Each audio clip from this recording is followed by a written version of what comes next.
नमस्कार, खबर फास्ट देख रहे हैं आप और मैं हूं आपके साथ प्रीति सिमार। बुलेटिन की शुरुआत करेंगे और रुक करेंगे इस वक्त की बड़ी खबर का। राजस्थान से कोरोना से जुड़ी ये बड़ी खबर आपको बता दें। राजस्थान में तेजी से कोरोना का संक्रमण फैल रहा है।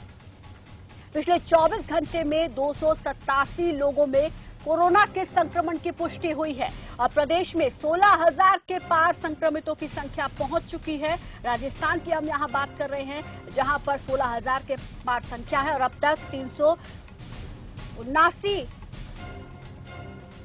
लोग जो हैं इम्यूनिटी बढ़ाने के लिए लगातार डॉक्टर्स की सलाह लोगों को दी जा रही है और साथ ही साथ लोगों से कहा जा रहा है कि वो घर पर ही रहे। पिछले 24 घंटे में 287 लोगों में कोरोना संक्रमण की पुष्टि हुई है और ये संख्या प्रदेश भर में जो है 16,000 के पार पहुंच चुकी है। 16,000 के पार कोरोना संक्रमित मरीज राजस्थान में है। कोरोना से अब तक 379 लोगों की मौत हो चुकी है। इम्यूनिटी बढ़ाने के लिए 18 लाख लोगों को काढ़ा पिलाया गया है। अलवर से हमारे संवाददाता हेमंत जैमन हमारे साथ जुड़ गए। हेमंत जी, आपसे हम सबसे पहले तो कोरोना को लेकर अपडेट चाहेंगे। फिलहाल क्या अपडेट मिल पा रही है?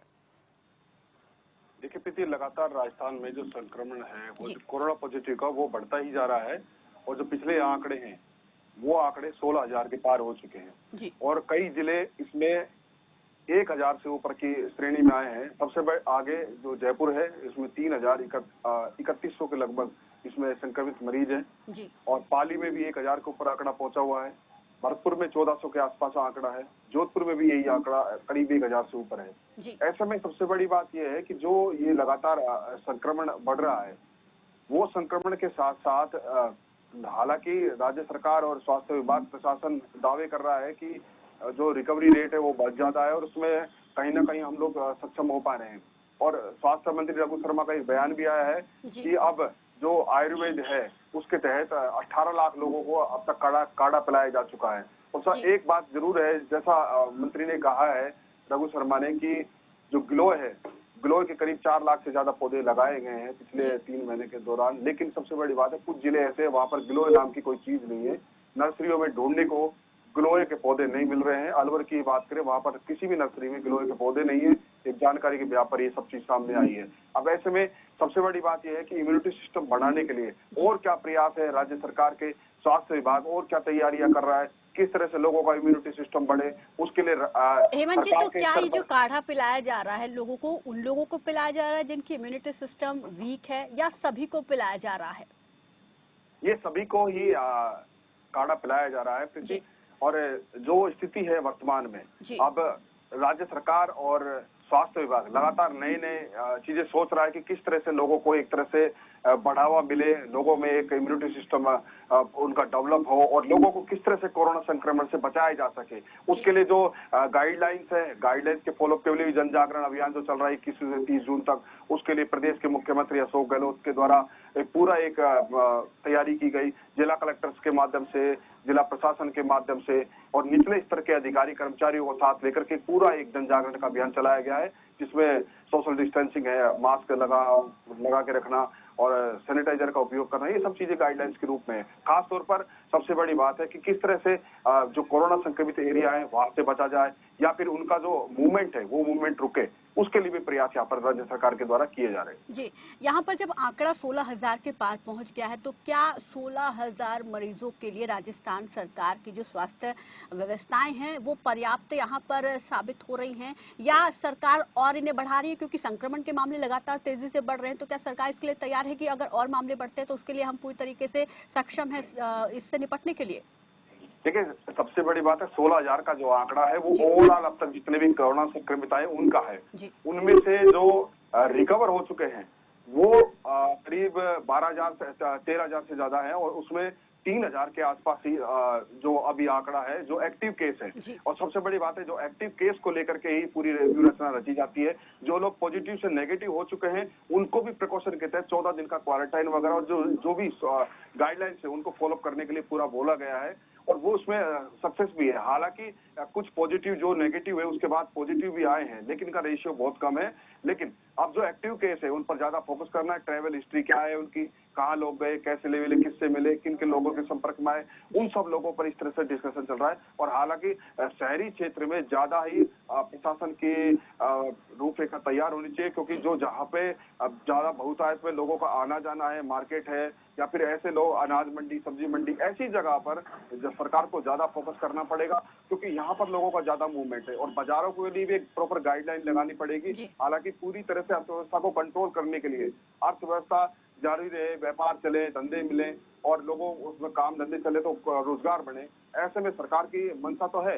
लेकिन सबसे बड़ी बात है, कोरोना को भी देखते हुए जो एक आंकड़ा है, उस आंकड़े के ब्याह पर एक अलग से कोई नई प्लानिंग करनी पड़ेगी। जिला लेवल पे हर जिले को देखते हुए जिले की प्लानिंग के हिसाब से कहाँ का किस जिले में सबसे ज्यादा कॉन्टेक्ट कोरोना संक्रमित है, वहाँ ज्यादा मजबूताई से एक नए प्लान के साथ जाना पड़ेगा।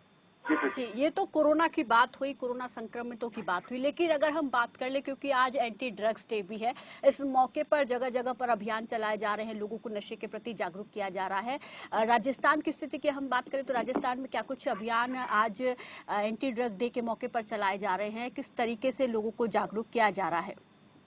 देखिए, मैं बताऊं आपको, कोई भी डे हो उसके लिए प्रॉपर प्लानिंग पहले से कैलेंडर वाइज डिस्कस कर ली जाती है और एक गाइडलाइन के थ्रू एक निर्देशिका जारी होती है। और हर डे, जैसे आज एंटी ड्रग डे है तो इसके तहत पूरी गाइडलाइन पहले से तैयार हो चुकी है और सबको एक निर्देश जारी किए गए हैं। और वो निर्देश कागजी निर्देश है। अब इस पर कितना वर्क हो पाएगा, पूरे दिन में आज क्या एक्टिविटीज रहेंगी, जिले भर में पुलिस प्रशासन ये सब मिल करके क्या एक्टिविटी करेगा, वो एक बड़े फोकस की बात है। लेकिन ऐसी चीजों पर एंटी ड्रग को लेकर के, हालांकि जो अलवर पुलिस है, एसपी परेश देशमुख के निर्देशन में यहाँ पर स्मैक और गांजा, चरस, इनके सबके खिलाफ जो है बड़ा एक मुहिम छेड़ी हुई है, उसमें सक्सेस भी मिल रही है।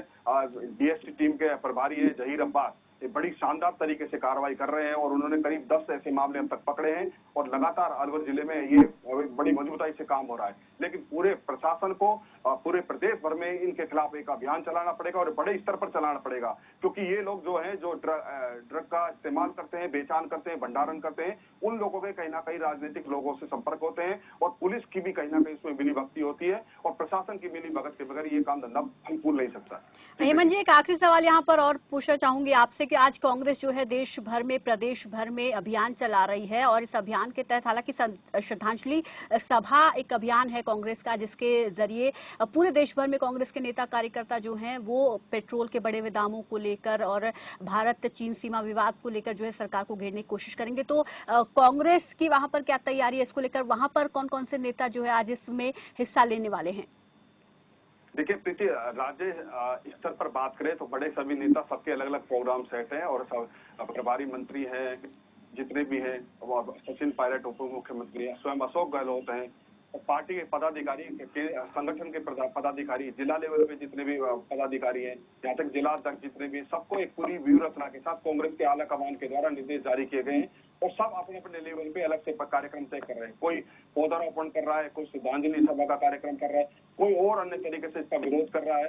हालांकि सभी जगह जो एक निचले स्तर से लेकर ग्रामीण स्तर से लेकर बात करें, सब एक पूरी गाइडलाइन है, यहाँ पर कांग्रेस विरोध प्रदर्शन कर रही है। जी, शुक्रिया हेमंत जमन जी हमारे साथ जुड़ने के लिए, इस तमाम जानकारी के लिए। तो राजस्थान की स्थिति की अगर हम बात करें, आंकड़ा भले ही 16,000 के पार है, लेकिन एक्टिव केस जो है करीब 3,000 हैं और इनसे निपटने की सरकार की पूरी तैयारी है। वहीं कांग्रेस का जो श्रद्धांजलि सभा का आयोजन है वो राजस्थान में भी देखने को मिलेगा और राजस्थान में अलग अलग नेता जो है अपने तरीके से यहाँ पर केंद्र सरकार की नीतियों के खिलाफ जो है लगातार आवाज उठा रहे हैं। और आज जब पूरे देश भर में कांग्रेस की तरफ से अभियान चलाया जा रहा है तो इसके तहत पूरे देश भर में कांग्रेस के कार्यकर्ता और नेता जो हैं वो और मोदी सरकार के खिलाफ, उनकी नीतियों के खिलाफ अपनी आवाज बुलंद करेंगे। खासतौर पर भारत चीन सीमा विवाद को लेकर यहाँ पर कांग्रेस जो है वो मोदी सरकार को जब से ये विवाद हुआ है उसके बाद से ही लगातार घेर रही है। और आज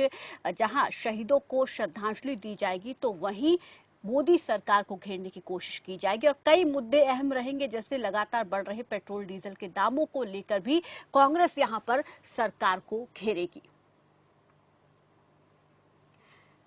और हमारे साथ वही इस बीच संवाददाता जुड़ गए हैं 12 से, उनसे हम जानना चाहेंगे आपसे हम जानना चाहेंगे कि जिस तरीके से कोरोना के मामले बढ़ रहे हैं, फिलहाल क्या स्थिति है बारां में कोरोना संक्रमित मरीजों को लेकर, क्या अपडेट मिल पा रही है और 24 घंटे में कितने नए मामले सामने आए हैं?